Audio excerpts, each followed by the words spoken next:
that on top of it, just kind of when I got there, I felt really prepared. It wasn't until after I got out of the show, I ended up winning like 32,000, 10-day cruise to the Panama Canal and like $1,000 to Canyapples.com. But it was the first time in my life where like that first fork in the road moment where like I incorporated intention, with like practicality, and it paid off. And I ended up losing like $20,000 on the SharkTank concert. And I was like, why am I working so hard to make my life worse? And I really thought that I was giving up on the entrepreneur journey.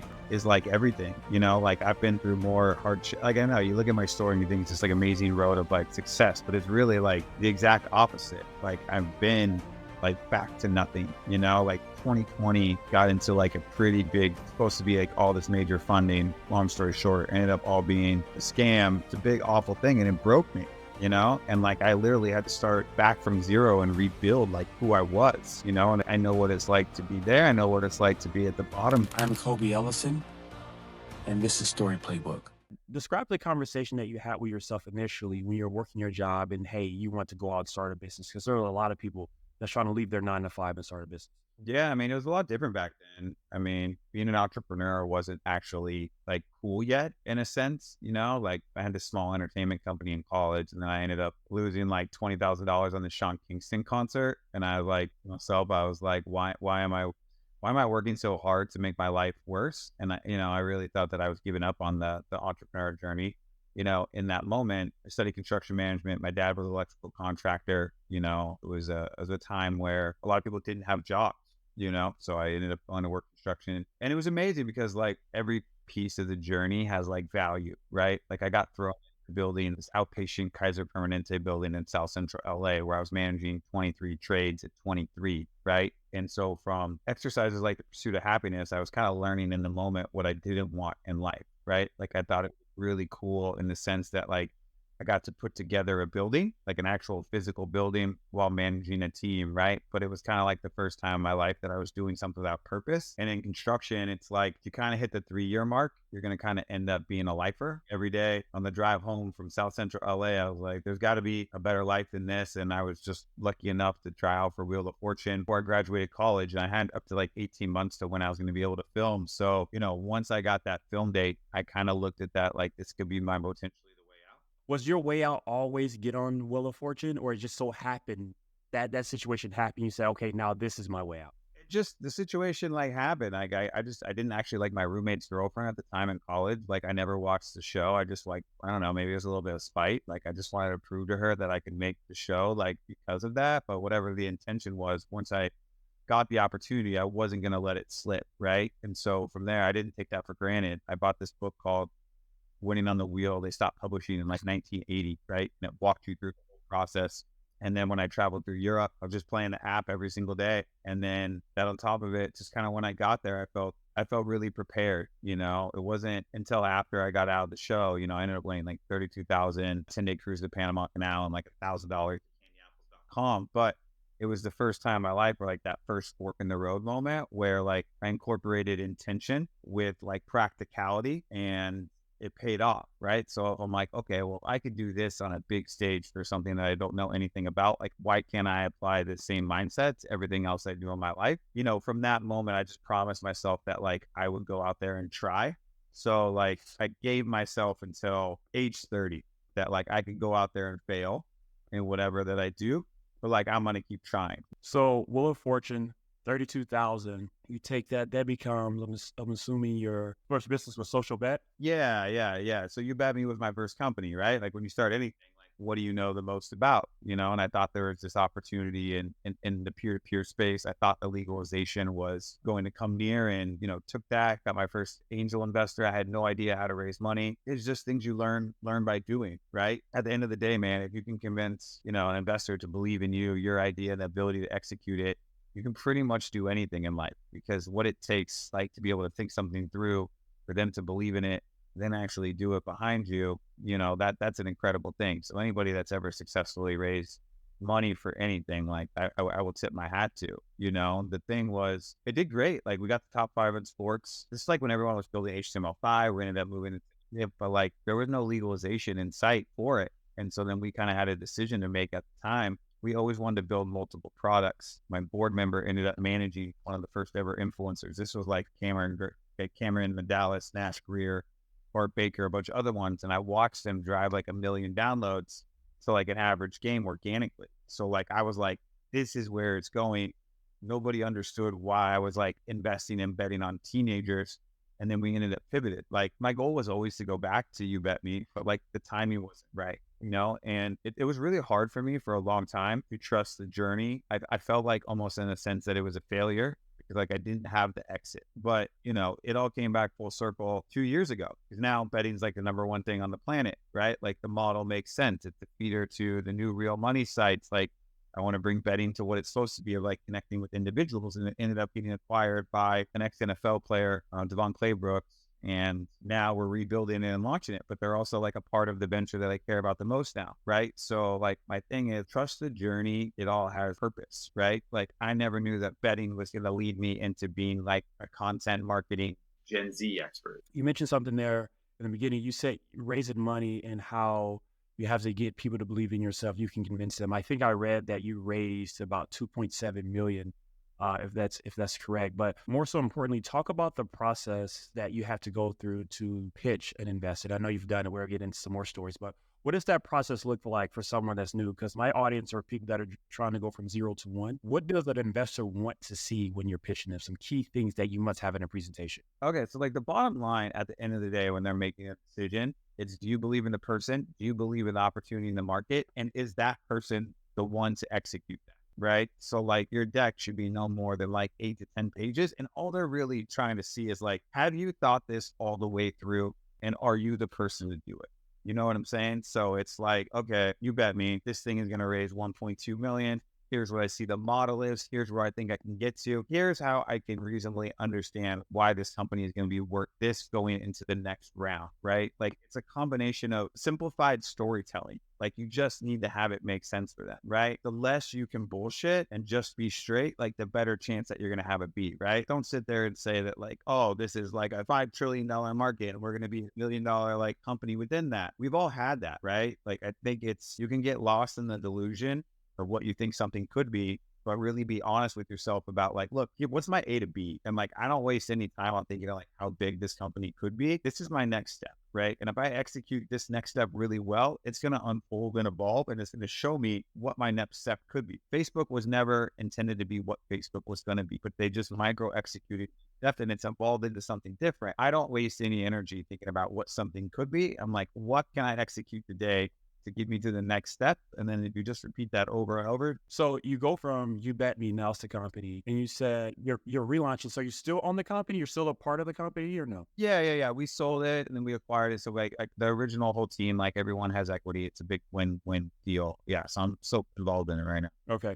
So you go from that. That's the first one. And so then you transition over. When does in your journey, I noticed in your LinkedIn, you had some stuff, like you said, you did some digital marketing, that type of stuff. Then you get into Coolbox innovation, the SharkTank situation. When was that? Was that, I'm assuming this was just right after You Bet Me? Yeah, so right after You Bet Me, so my original CTO, Nils Lahr, was like one of the top video architects in the world. So invented like HC64 codecs, like pretty much anything around streaming. Like this was the guy. So I was like, look, let's get around betting. How do we create something that like these kids were already doing challenges on YouTube? We basically built the first version of like TikTok without music. Like we were out before like Musical.ly, and I took 19 of these kids to Hawaii. And we launched this platform and it blew up. And it was crazy because the ice bucket challenge happened in the middle while we were building this thing. It honestly, it grew too fast. Like VC still didn't understand influencer marketing. Nobody knew what it was. All of a sudden there's like a Forbes article, like I'm the industry veteran in the space, but it's been like a year and a half, right? Like it was still really, really early. But again, what I learned from that was like, I could see the ship authentic content, way to do brand incentives, way to naturally integrate like into stuff.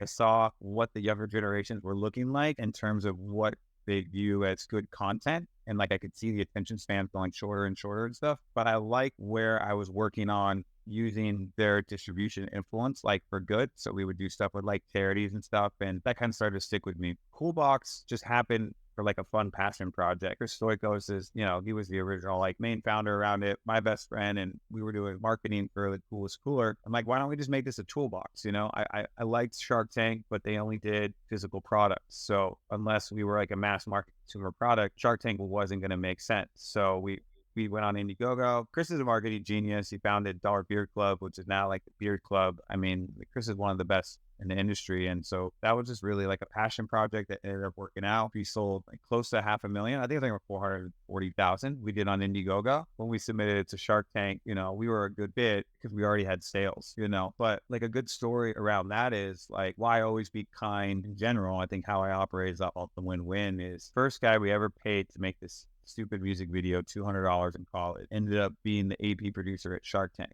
So I get a text, and I gave him his first ever paid gig ever in college. And he texts me, and he's like, "Hey, look what I just saw come through on my desk." That's interesting because I noticed about you too. It was one article that I read as far as your relationships and building relationships in your network that you've created. And this is one of the things I've been trying to do even now as I'm building out. I kind of overanalyze, like creating an authentic relationship. Like for instance, we're connected right now and how I outreach to you. So is there any ways that, or things, any shoulds people should do when they create a network and don'ts they should not do? Yeah, I mean, look, I've spent my whole life like building a network, and I think that the biggest key about my network is like I don't use it. Like I always am very much now with anybody I meet, I'm very genuinely like, how can I help you before anything? I think that people jump in too quick to try to like close a deal or like anything around business, right? Like you got to look at it from, you know, also like a dating perspective too, right? Like someone invests in you, and that's like you guys are essentially getting married, right? Like you got to give it like the space and time to form the bond. So like to me, I focus on like, hey, let's build the friendship, and if that turns into business, that's great. So like my pitch is really the opposite now, and like, and I mean this, I really say like, if there's 1% of you that like makes me feel like I got to sell you in order to like do this deal, like let's not do it. Because it also keeps me in with the integrity of the point that like I got to make sure that I'm not overselling myself, or that like he feels that like I could manipulate like him into making this decision. And I think that's really hard to understand when you're really young. And like I was guilty of this too, because you're just such in this constant fear state that like your company could end, right? If you don't get the next round of funding, you don't get this like next thing, right? You almost feel like you got to say to do whatever, but like that's just where you get burned, you know? Like you get one wrong person in your company who's upset or doesn't feel like aligned. It really sucks the life out of you. So like really, really clear expectations around the pitch. And then like when you're closing is the most important thing, right? But like always try to give first. And let's get back to, thank you for that. Let's get back to the Shark Tank pitch when you get on there. Same process, right? I mean, you just gave the information about investors and what they're looking for. Is there any difference? And I know it's for I guess anyone that wants to get on that show and pitch, or anything that's different about pitching on Shark Tank than pitching someone that wasn't on a TV show, as far as the stylistic aesthetics, all that, if that makes sense. I mean, it's really intense. Like it's an hour and a half. It's like clear, like one take, right? I think the hardest part, and that what's different than like normal pitching, is you don't know what they're saying for TV. And then like, you don't know what's actually like real, like due diligence questions, right? So like your processing power of 5 people talking over you for like 90 minutes is exhausting. And what people don't see on TV is like, you know, when they're fighting or talking over each other, you could see the differentiation, but it's really hard to discern when they're actually doing it in real life, right? Like we went in there and I thought I was going to get an offer from all 5 sharks. You know, we ended up getting like a pretty average offer from like Damon, and Chris wasn't experienced with investors. So I'm just like sitting there, like reading it, you know, he's over talking, he's overselling and all that. And like, we took a pause, and like the funniest part was we drink lemon ginger cayenne shots like every morning. That's like our thing. And so we were going to do that to do something unique, pass them out to the judges. Well, they turned off our speaker before we got on stage. So we were like, abort, abort, abort. And then like, I could see Chris like freeze 45 minutes in, and I look over and I could just hear him in his mouth. He's like, fuck it. It's like he pulls out the lemon ginger. I pull out the lemon ginger, and then like Sharks are like, what are you guys doing? We're like, look, this will calm the environment down. We pass them out. They take their shots. And from there, it was actually a pretty peaceful experience. Like they make it look super dramatic. I don't know. They said something about like entitled or something. We've been there. And like, I fought back, and I was like, look, dude, like I came from nothing. I come from a blue collar. I started my company with this. And then my CTO had a company with Cuban. And like my CTO was like no czar who believed in me. And then once Cuban heard my story, he's like, that's one of the coolest entrepreneur stories that I've ever heard. He's like, unfortunately, this isn't tech enough for me. But he ended up actually helping us negotiate like our deal with Lori, right? So again, it kind of just goes back to like the more authentic that you can be and express yourself, like the better. Because at the end of the day, like they're betting on you, you know? So I think that I know that like the more that you know you, and the best version of yourself that you can be, even though that sounds kind of corny, is like super important, man. Like, I mean, I've gone through a pretty intense like transformation in my own life over the last like 7 years. And it's like, it's something I wish I would have done in my 20s, right? Like, I wish I would have known myself. I wish I was like really clear about who I was and what I wanted. So much of my 20s, I wanted to build stuff to like prove, because I had a chip on my shoulder. I wanted to make a lot of money because of my own insecurities, to think that I wasn't good enough. Now I'm like try to be very heart driven, impactful with the stuff that I build. And it seems like that's where I'm having the most success, because I know who I am and like what I care I love that. Kind of similar for me as well, trying to just build something that I enjoyed. I tried to chase the money aspect as well. Just trying to build for that, but came right back down to this, is having general conversations is what kind of interests me as well. So I said, let's just do this and just figure out how to make this work for yourself versus trying to get something, try to build something that you can be miserable about. So the Coolbox, did you sell that off? about. We ended up selling it off. Well, we actually, the founder, he underestimated the tooling of what it was going to cost to produce all the units. So we were like technically like 500,000 short to be able to produce the units. And like, we had to make an integrity decision, where this was the time where a lot of people, crowdfunding campaigns were going flop and being called like fraud, essentially. I was like, look, man, I care about like the longevity of like our name. And so we ended up selling it to one of the original sharks, Kevin Harrington, and he paid for all the original units to get produced and shipped. So like, the original Coolbox is badass. Like, I own a couple of it. At the end of the day, they ended up turning it into everything that I never wanted it to be. Like, they made it a cooler, they sacrificed like the electrical components out of it, relaunch a crowdfunding campaign that I think was one of the worst crowdfunding campaigns I've ever seen of all time. And then they messed up their own tooling on the next thing, which I think like killed it. But the original OG Coolbox, and I own a couple, and that's it. But again, it was that fork in the road moment in your career where I went back to the same soundstage 7 years later as an involved person, and was able to hold my own in front of 10 million plus people and 5 of like the sharpest investors on the planet, right? Like, at the end of the day, it wasn't about Coolbox. It was like this really cool checkbox. So for our two companies, let's talk about the struggles in there, because people will hear this and they'll hear the Shark Tank story, the Wheel of Fortune story, but there's always struggle in every entrepreneur journey. What are the struggles, and what are the things that you've experienced most that doesn't get enough light when you hear these stories? People always talk about the selling off, the raising money as the successes, but what are the things that people should focus on? What are your own struggles that you dealt with? Can you tell me those stories? I mean, like, every day, dude, I mean, every day you feel like it could end and it could collapse.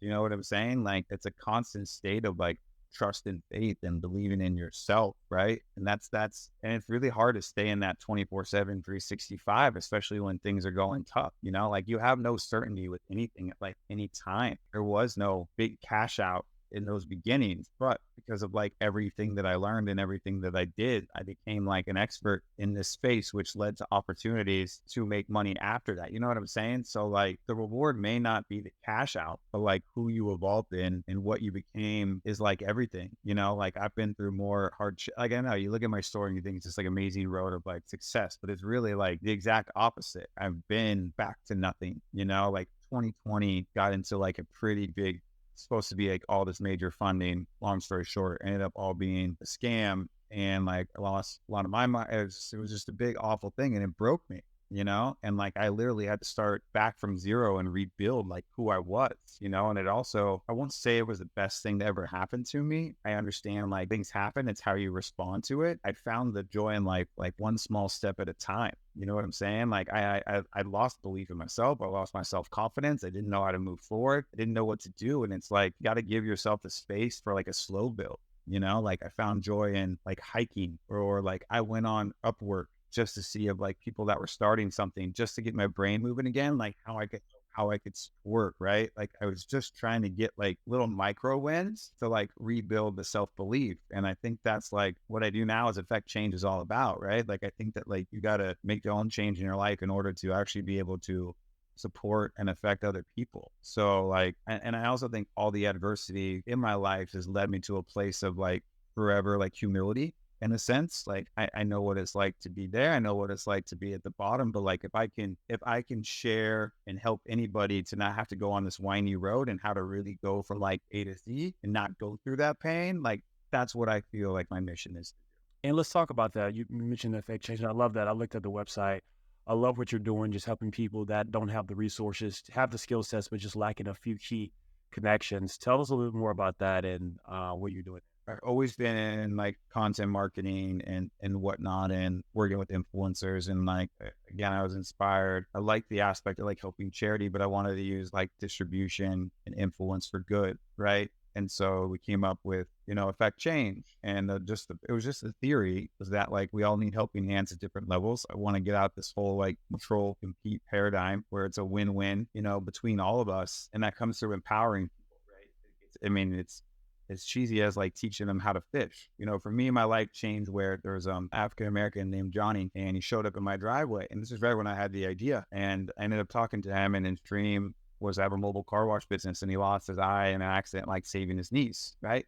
Ended up giving him the car. It wasn't on camera, but like when his son rolled down the window and was just like, "Thank you for helping me and my daddy." It was like, that thing was like, felt better than any personal accomplishment that I ever had. I really like wanted to change my life in that way. If I just gave him the car and didn't help them maintain like the vibration essentially, and then give him the tools in order to be successful, like he wasn't going to make it. Right. So it was, here's a laptop. Here's how you do Google Ads. Here's how you get certifications. Here's how you're marketing. Here's how you get clients. Here's how you do your banking. Here's all the actual tools to make you successful. Like the resource that we give them is generally a third of what they actually need. It's very balanced, like empowerment based. I knew nothing about creating a TV show, but what makes it a good unscripted show is because I had zero pre-context of what it was supposed to be. I just know how to put people and stories together, and hopefully that resonates from authenticity, right? And so where it's at now, it won Best New TV Show at the Maverick Film Festival. You learn really quickly in TV. You let people outside fund it, you're going to lose creative control, and they'll probably lose the heart of the show. But I've been like really patient about partners. And then slowly the pieces are coming up of just building like a really good team. It's super important to have an hour-long format if you're trying to run this like a brand and license the content. So we just finished the hour-long episode about a month and a half ago. And now we're just picking our celebrity host and our network. And then we just get to film the rest of the year. So it's